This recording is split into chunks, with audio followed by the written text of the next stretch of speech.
Hi friends, I'm here at Short Pump Town Center and wanted to go ahead and make a quick video about how you can thrive and survive here in RVA once you've made that move.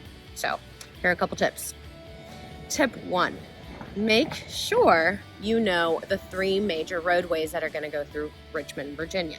So that's one of the first things I did when I first moved here about 10 years ago. So make sure that you know Broad Street, Belvedere, and what is now Ashe Blvd.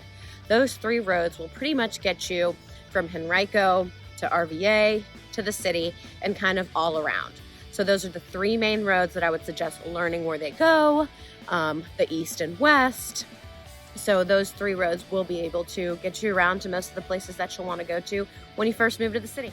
I'd say next, of course, know what major highways are all around. So here in the RVA area and suburbs, you're going to find that 95, of course, that corridor, the oh so famous one that we so love, 64, and then of course 295 are some of those major highways that you're going to spend quite a bit of time on.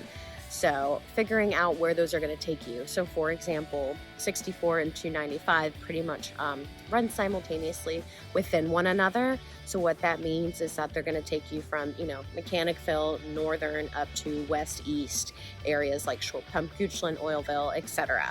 And then of course 95 is going to take you straight north to south from Chesterfield, and some of those other more southern areas like Dinwiddie, all the way down to, of course, Northern Virginia and DC. This one was a really big one for me, so make sure you know what roads require tolls. Because you will be stopped or you will incur a fee if you don't have that toll, especially right now with COVID, they don't have the full service tolls. So my suggestion would be, and especially if you're moving here from Northern Virginia, there's tolls there, and Easy Pass is a thing. So I would suggest buying an Easy Pass and just saving yourself the trouble of always, needing to keep some sort of change or money in your car. Especially as a realtor, I have to drive up and down 𝗼𝙗𝗆 and some of those other toll roads. So it's just much easier for me to just, have an Easy Pass. So make sure you know which roads are going to be, asking you to pay a toll. Say next, make sure that you look up some of the local happenings. So for example, RVA Mag is a great online resource.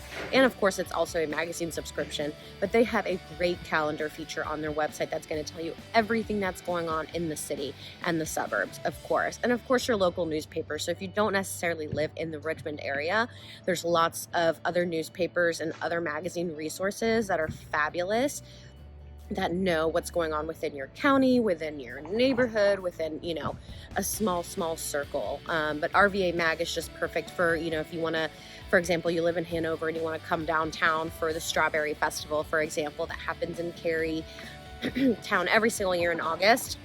Obviously not last year, but hopefully this year.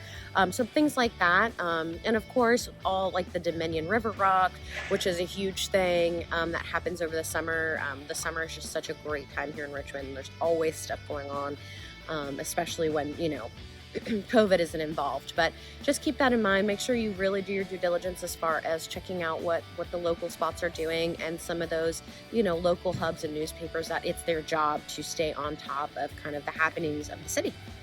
I would say next is make sure that you join any local Facebook groups. So for example, if you're a new mom with babies, there's a great Facebook group called RVA Moms. There's an RVA Social Moms as well. So make sure that you are joining those local Facebook groups so they can kind of keep you on track and tell you exactly, what's happening as far as what moms and people that have things in common with you are doing. So those are always great resources. Of course, there's dad groups, there's young singles groups, there's other types of social groups, people that are interested in, outdoor activities. So there's something for everybody. Check your Facebook groups. I would say next is make sure that you know the names of the hoods. So what I mean by that is if you're going to be living in the city, there's the Fan, there's the Museum District, there's Northside, there's, you know, a million different hood names. So make sure that you're familiar with them. There's some really great maps online that you can kind of check out, as well as on Etsy that kind of make fun of the different hood names and the different burbs.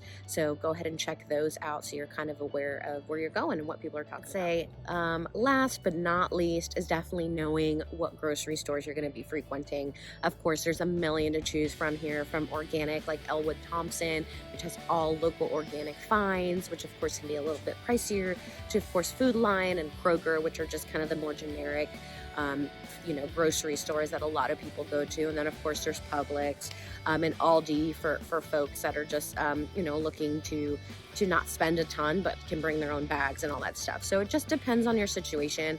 For example, when I had, you know, still do have 2 little ones and was running around and they were super tiny, I loved going to Publix because they would, you know, bag my groceries for me and put them in the car while I was loading the babies. Like, that meant a lot to me, so I went there and spent a little bit more money for those groceries because of the comfort and that extra service. That may not be what you need at the moment. So, you know what grocery stores are around you so you can go ahead and pick and choose and make a decision based on that and what your family eats and, you know, what fits your lifestyle. So that's all I have for you guys today. I hope you enjoyed this short video, and if you are already in RVA or are thinking of moving to RVA, I'd love to be a resource to you. Please reach out to me, subscribe below, comment below. I always love to hear your feedback and what you guys are wanting to hear or know about the area. All right, y'all. Peace.